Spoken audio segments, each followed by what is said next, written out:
ערב שבת שלום, פרשת ויקהל, פרשת פרה, יוציאו שני ספרי תורה בסדרת הפרשיות, ארבעת הפרשיות, שקלים, זכור, פרה.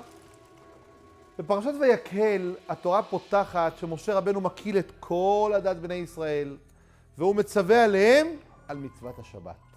דבר מעניין, שבת כבר צווינו בעשרת הדיברות, זכור את יום השבת לקדשו, גם בפרשת כי תישא הוזכרה השבת, אבל משה כשמקיל את עם ישראל ומוסר להם את סדר בניית המשכן, הוא פותח בשבת. דרך אגב, בספר חסידים וכלי יקר, כולם שואלים, כשהקדוש ברוך הוא מדבר עם משה רבינו לבנות משכן, בסוף שבת.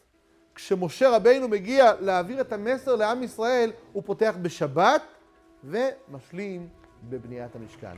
גם במשך חוכמה, מעריכים, לא על כך אנחנו נתעכב. אנחנו כן רוצים להתעכב על מצוות השבת.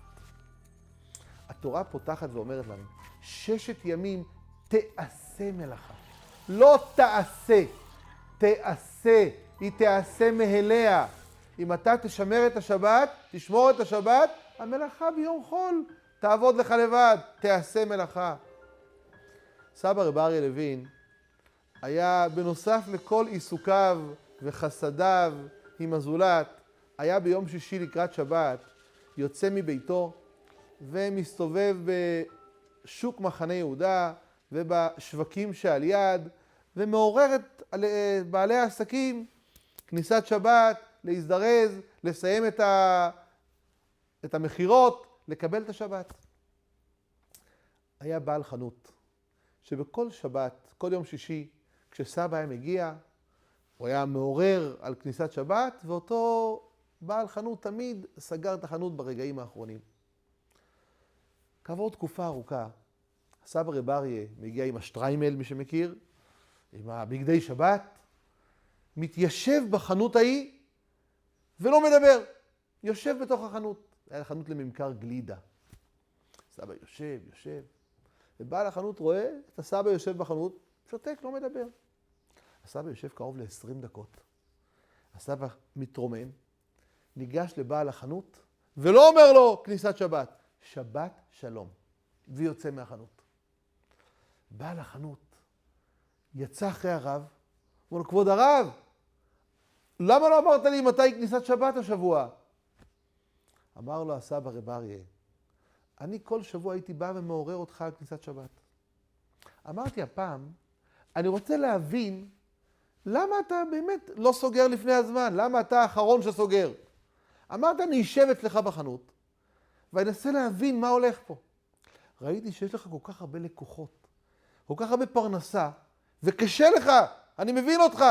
לכן לא היה לי את הלב להגיד לך כניסת שבת, ולכן החלטתי לצאת מכאן. אמר לו המוכר, מהשבת הזו, אני הראשון שיסגור את העסק לפני שבת. אומר לו, רב אריה, מה קרה? אומר, עד היום, כשבאת להעיר לי לסגור את החנות, חשבתי שאתה לא מבין אותי.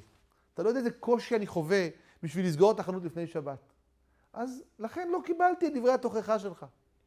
הפעם ישבת אצלי והבנת אותי, ולכן לא הוכחת אותי. אז אני מבין עכשיו שאתה מבין אותי. כל שבוע תגיע אליי ואני הראשון שסוגר את החנות. כשרוצים להוכיח את השני על שמירת שבת, הכי קל להעיר לשני, למחות בשני. בואו נלמד מהסבא איך מוכיחים. באהבה, בהבנה. יש גם צד שני, בהבנה. תבין אותו. לא כל אחד חונך ברוח ישראל סבא על המצוות, תורה, שבת. ורק כאשר אתה תיכנס לתוך נימי ליבו של המוכח, דבריך יחדרו אל תוך הלב פנימה. יזכה אותנו השם, שידע להמשיך את הדרך הזו. תוכיח את עמיתך, אבל לעשות את זה בצורה שלא תישא עליו חטא. שיפנים ויקבל את דברינו. שיהיה לכולנו שבת, שלום ומבורך, ושוב תודה לכם הצופים, לכם על התגובות, מרנינות, מחיימות לב. תמשיכו להפיץ, נמשיך להביא אור לבתי ישראל. שבת, שלום ומבורך.